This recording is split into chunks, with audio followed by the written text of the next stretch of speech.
So yeah, just for a bit of context here, the Vaporfly series has been the model I've probably done the most amount of running in of all the shoes I've ever had. I've actually had 8 pairs of the V2 and 3 pairs of the V3, which isn't my favorite shoe, but you know, even then I got multiple pairs, so I am very used to this model. And we've had some better versions and we've had some worse versions in the past, and I think early verdict on the V4 here is this is definitely one of the better ones, but compared to the V2 I'm not 100% convinced yet.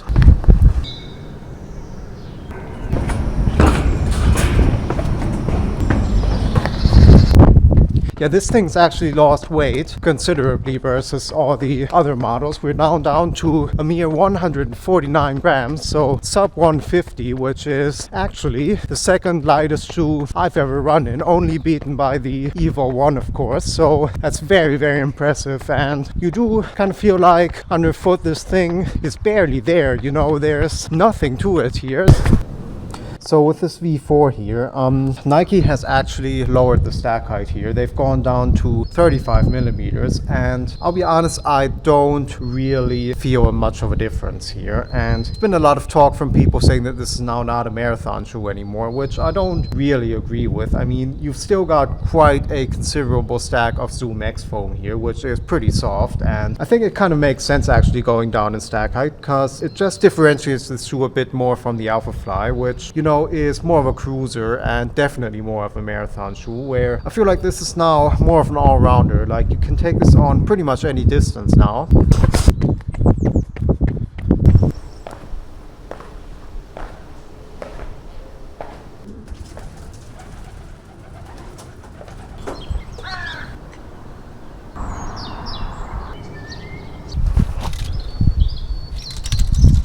Yeah, running in this is interesting. It actually kind of feels like the Vaporfly 4% back in the day, but definitely a bit more stable, and it is even lighter. But, you know, compare this to a lot of modern day super shoes, this is actually kind of firm, and yeah, it's definitely not a whole lot of squish to this and not a whole lot of bounciness either.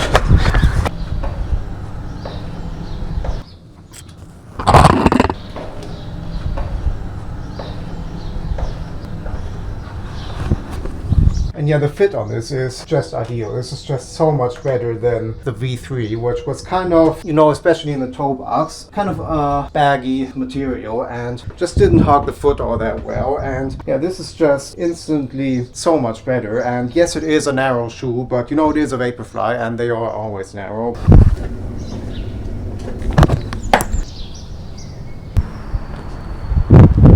Yeah, this shoe feels great. It's just so nimble, and I always found that the V3 just moved a bit too close to the Vaporfly, just became a bit too much of a cruiser. And yeah, this one is just instantly feeling so much more agile underfoot and so much more nimble, and just feels like less shoe underfoot.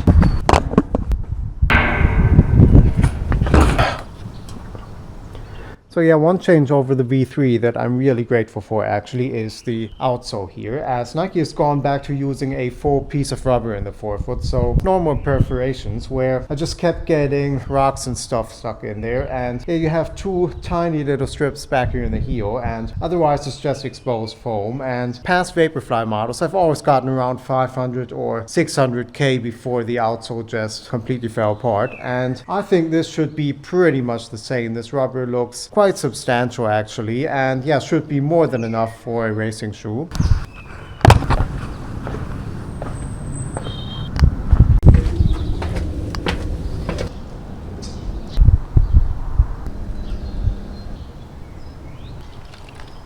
Yeah, it kind of feels like, I mean, of course there's no ground feel in this. It is kind of a high stack plus the carbon plate, but you do feel pretty connected to the ground, and you just feel like you can really kind of toe off in this shoe. And it's not quite like a lot of other super shoes, which feel like they do most of the work and the geometry kind of does the work. This is feeling a bit more flat actually, but I don't know if that's a good thing or a bad thing. It doesn't really feel like it helps as much.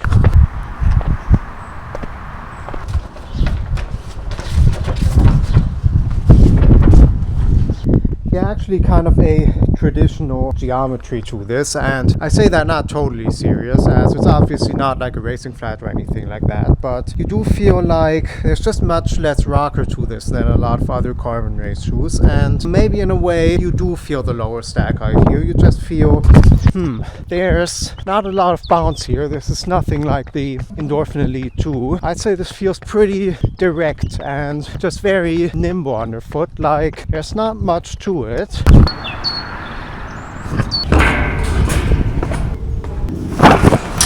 So yeah, this V4 here is so far a fantastic version of the Vaporfly and definitely one of the better ones, but I honestly have to ask myself, would I race in this? And there's just something about this version that's not quite there for me, and there's just something missing with this V4 here, and I think it's the rocker shape here. Compare this to the V2. This is actually kind of flat. This does not have nearly the aggressive toe spring of the V2, and you just feel like you don't have quite this kind of push forwards that you get there, and it kind of feels like it relies more on you kind of rolling through here. And yes, it does feel a bit more natural and a bit more normal and probably better at slower paces, but yeah, just this geometry is not quite doing it for me.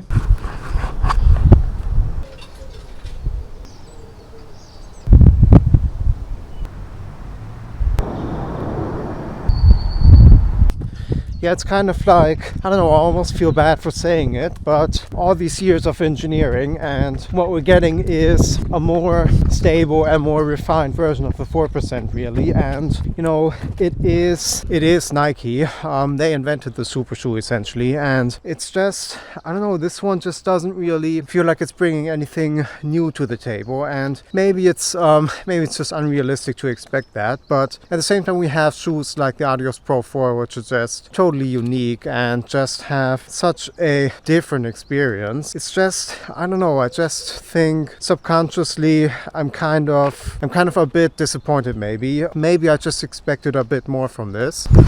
So yeah, I think that's about it here on the Vaporfly 4, and it's been a shoe that so far, well, I feel like I really want to love this. I mean, I've always loved the Vaporfly, but in 2025 I'm not quite convinced this can really keep up with the Adios Pro 4, and definitely can't keep up with the Evo 1, but that one's twice the price, of course. But yeah, more testing on this is definitely to come, so yeah, stay tuned and hope you found this entertaining, and like and subscribe.